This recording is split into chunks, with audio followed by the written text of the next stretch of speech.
After nearly 5 years, Dead by Daylight stands tall as one of the best takes on asymmetrical multiplayer out there. Its slasher movie inspired premise, where one person is a monstrous killer who stalks and slashes a team of 4 survivors before they can escape, recreates the tense arc of a horror movie with an escalating back and forth that pretty reliably ends in a thrilling chase to the exit gate.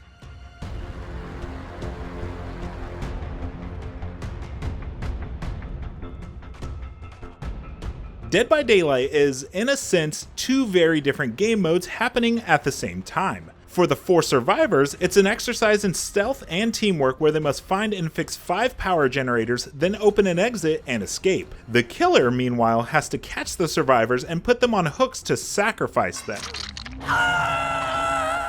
And even though the killer is faster and the survivors can't fight back, having 4 survivors roaming around means there's always opportunities for the team to make progress if they play it smart.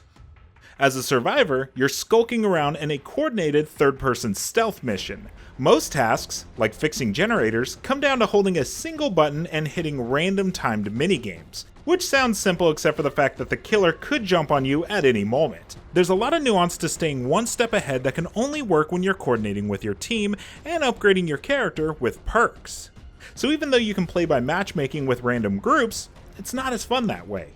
Also, even though there's a healthy population of people playing, matchmaking almost always takes at least a few minutes, which makes it hard to pop in for one quick game. Anyway, as one of 23 killer characters, you're storming around the map in first person, looking around to snatch up survivors or at least keep them from making progress. Even if you know where they all are, you can't be in 4 places at once, so you're playing a game of spinning plates to defend the generators. How you keep those plates spinning depends on what kind of killer you choose. Each one has some unique traits that push you to use them in specific ways. The Doctor, for example, can infect survivors with madness that make them randomly see things that aren't there. Every ability comes with drawbacks too.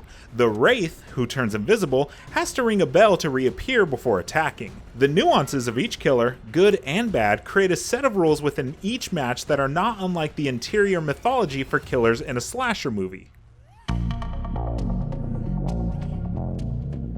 The differences between the 2 game modes creates a give-and-take relationship between the 2 sides. Most killer characters will win a plain old chase in a straight line, but they're less agile and their first-person perspective limits their view. All of that gives survivors a chance to evade a killing blow and get out of sight.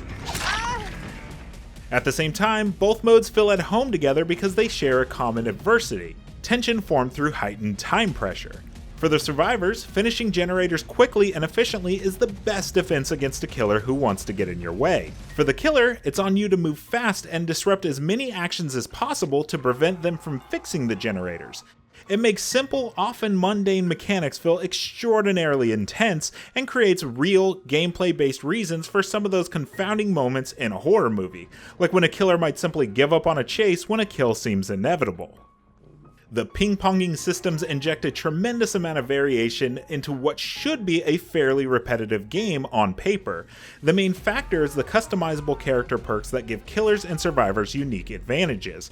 But there are also some things like an escape hatch that appears near the end of a match and lets the last player get out quickly if they can find it. Every rule has an exception and every exception has a counterbalance. Even though some perks feel like they break the rules, no advantage is insurmountable. In addition to achieving incredible balance, Dead by Daylight uses its systems, its art, and even its DLC to channel the classic horror movies that inspired it. While it is 5 years old and its visuals understandably lack the detail of a modern game, it still looks respectable most of the time. The levels, representing each killer's lair, feels like they were ripped straight out of a horror movie. In fact, some actually are. Over the years, Dead by Daylight has steadily added a murderer's row of famous monsters and survivors from horror movies and games, including Michael Myers, Freddy Krueger, and Scream's Ghostface Killer. The cameo killer's abilities feel especially impressive as most of them capture the spirit of their movies in gameplay form. Dead by Daylight's competitive horror concept strikes an incredible balance between 2 very different but compelling styles of play. Whether you're the unpredictable killer or one of the elusive survivors, each match really feels like a mini horror movie on both sides. The thrill of the chase and the threat that even the best laid out plans can go awry keep Dead by Daylight burning bright even after 5 years of thrill kills.